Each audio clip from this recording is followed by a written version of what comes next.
इस वीडियो में अपने बात करेंगे बनास नदी अपवाह तंत्र के बारे में। जो बनास नदी का उद्गम है दोस्तों, यह खामनोर की पहाड़ियां राजसमंद से होता है। कहाँ से होता है? खामनोर की पहाड़ियां राजसमंद से बनास नदी का उद्गम होता है। यहाँ से यह नदी निकलती है और आगे जाके चंबल नदी में मिल जाती है। तो अपने कह सकते हैं कि बनास नदी चंबल नदी की सहायक नदी है।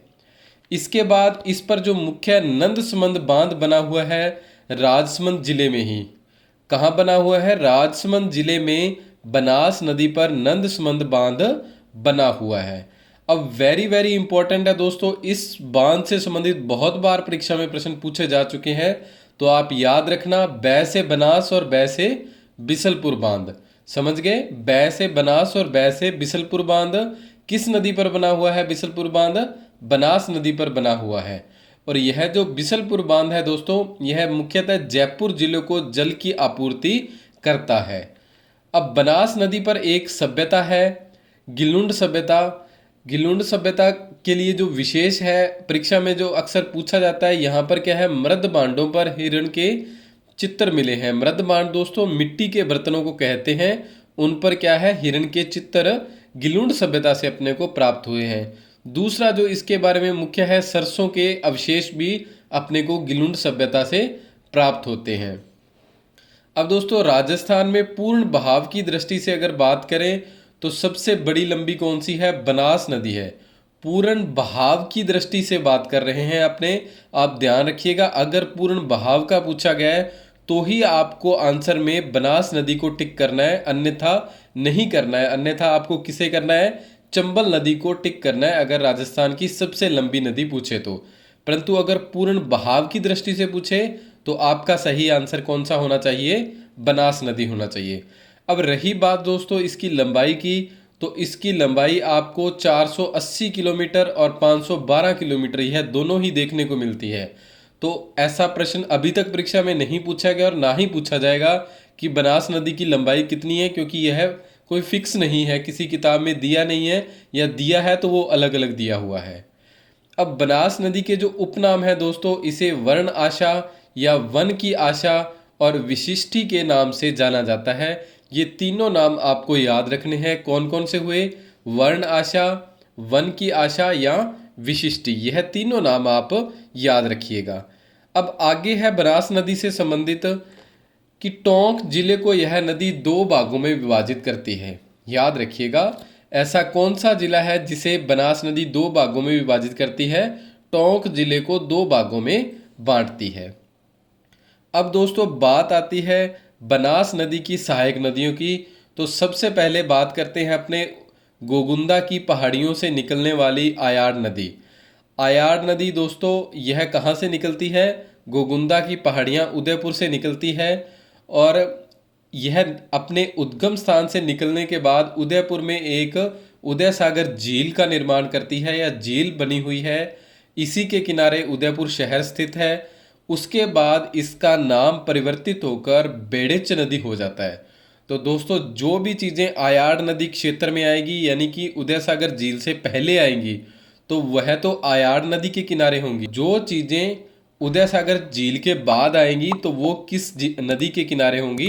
बेड़िच नदी के किनारे होंगी। तो यह आप याद रखिएगा दोस्तों। अब आहाड़ सभ्यता है दोस्तों, वो भी कहाँ स्थित है? आयाड़ नदी के किनारे स्थित है। इसका जो उपनाम है महासतियों का टिल्ला, ताम्रवती नगरी और धूलकोट, ये तीनों नाम याद रखिएगा।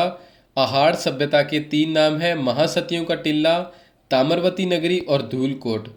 आहाड़ सभ्यता से संबंधित एक बहुत ही महत्वपूर्ण वीडियो अगर आपने नहीं देखी है तो जरूर देखिएगा। ऊपर आई बटन पर क्लिक करके, और डिस्क्रिप्शन में भी मैं इसका लिंक दे देता हूँ, वो भी आप जरूर देख लीजिएगा। आहाड़ सभ्यता से दोस्तों जो मुख्य चीज़ें प्राप्त हुई हैं, एक तो पत्थर के आभूषण प्राप्त हुए हैं, और यहाँ से 6 चूल्हे प्राप्त हुए हैं, और चावल और एक बैल की मूर्ति भी आहाड़ सभ्यता से प्राप्त हुई है। अब एग्जामिनर इसी तरीके से दोस्तों प्रश्न पूछता है कि बैल की मूर्ति किस सभ्यता स्थल से प्राप्त हुई है, तो आप आंसर आहाड़ सभ्यता कीजिएगा।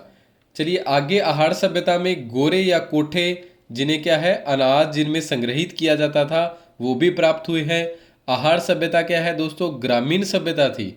जो अपनी कालीबंगा सभ्यता है वो नगरीय सभ्यता है, और जो आहार सभ्यता है वो क्या है? ग्रामीण सभ्यता है। बलाथल सभ्यता है दोस्तों, वो बेड़िच नदी के किनारे है। चलिए आगे है, दूसरी नदी मेनाल नदी है दोस्तों। इसका उद्गम होता है मांडलगढ़ की पहाड़ियाँ चित्तौड़गढ़ से। मेनाल नदी का उद्गम मांडलगढ़ की पहाड़ियाँ चित्तौड़गढ़ से होता है। उसके बाद आगे यह बनास नदी में मिल जाती है। बिगोद नामक स्थान है, वहाँ पर भीलवाड़ा में यह बनास नदी में मिल जाती है, और इसी के साथ बेड़िच नदी भी यहाँ पे बिगोद में मिलती है। तो दोस्तों यह बनास नदी के द्वारा जो पहला त्रिवेणी संगम है वो बनाया जाता है। कहाँ पर है? बिगोद भीलवाड़ा में बनास नदी के द्वारा बनास, बेड़िच और मेनाल तीनों नदियों के द्वारा त्रिवेणी संगम बनाया जाता है। त्रिवेणी संगम से संबंधित भी परीक्षा में अक्सर प्रश्न पूछे जाते हैं।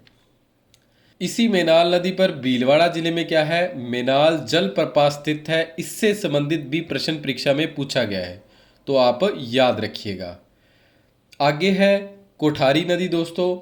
कोठारी नदी दिवेर की पहाड़ियाँ राजसमंद से निकलती है और आगे बनास नदी में मिल जाती है। कोठारी नदी पर दोस्तों मेजा बांध बना हुआ है भीलवाड़ा में। यहाँ पर जो एक बागोर सभ्यता है भीलवाड़ा में, वो भी कहाँ है? कोठारी नदी पर है। आप एक चीज़ अपने दिमाग में याद कर लीजिए हमेशा के लिए कि दोस्तों कोई भी सभ्यता स्थल है वो किसी ना किसी नदी के किनारे पर स्थित होगा। जैसे कालीबंगा सभ्यता घग्गर नदी के किनारे, कोठारी नदी के किनारे बागोर सभ्यता हुई, आयाड़ नदी के किनारे आहार सभ्यता हुई, बलाथल सभ्यता बेड़िच नदी के किनारे हुई। तो इस तरीके से आप चीज़ों को रिलेट करके याद करना थोड़ा सीख लीजिए। बाकी आपको मैप पर मैंने बहुत अच्छे से समझाने का प्रयास किया है, बस आप वीडियो को लाइक, शेयर और कमेंट जरूर कर दीजिएगा। बागोर सभ्यता दोस्तों यहाँ से मुख्यतः कांच के आभूषण प्राप्त हुए हैं, और यहाँ पर भारत में प्राचीनतम पशुपालन के अवशेष भी बागोर सभ्यता से प्राप्त हुए हैं। अब दूसरा है दोस्तों, कोठारी नदी पर ग्रीन माउंट पार्क स्थित है। यह भी इम्पोर्टेंट है, आप याद रखिएगा। ग्रीन माउंट पार्क कहाँ स्थित है? कोठारी नदी के किनारे स्थित है।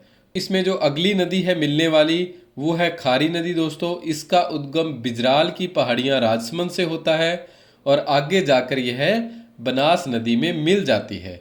अब अगली नदी है अपने डाई नदी दोस्तों। इसका उद्गम किशनगढ़ अजमेर से हुआ और खारी नदी के साथ ही आकर यह बनास नदी में मिल जाती है। तो इस तरीके से अगला त्रिवेणी संगम बनता है। कहाँ बनता है यह त्रिवेणी संगम? राजमहल टोंक में बनता है। 3 नदियाँ मिलती हैं यहाँ पर, खारी, डाई और बनास नदी, और एक त्रिवेणी संगम का निर्माण कर देती है। अगली नदी है दोस्तों मोरेल नदी। इसका उद्गम चैनपुरा की पहाड़ियाँ चाकसू जयपुर से होता है। इस नदी पर मोरेल बांध बना हुआ है सवाई माधोपुर में। कहाँ बना हुआ है? मोरेल नदी पर मोरेल बांध सवाई माधोपुर में बना हुआ है।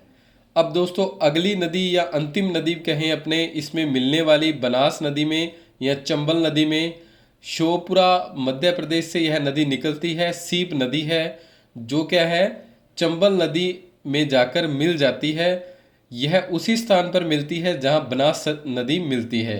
तो इस तरीके से रामेश्वरम नामक स्थान पर सवाई माधोपुर में एक और त्रिवेणी संगम बनास, चंबल और सीप नदी के द्वारा बनाया जाता है।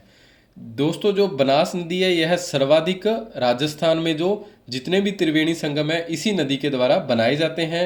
ये जो इम्पोर्टेंट त्रिवेणी संगम थे मैंने आपको बता दिए, इनसे संबंधित ही परीक्षा में प्रश्न अक्सर पूछे जा रहे हैं। एक चीज़ आप इम्पोर्टेंट और है, याद रखिएगा कि जो त्रिवेणी संगम होगा दोस्तों वहाँ पर एक भगवान शिव का मंदिर वहाँ पर जरूर होगा, वो भी आप याद रखिए।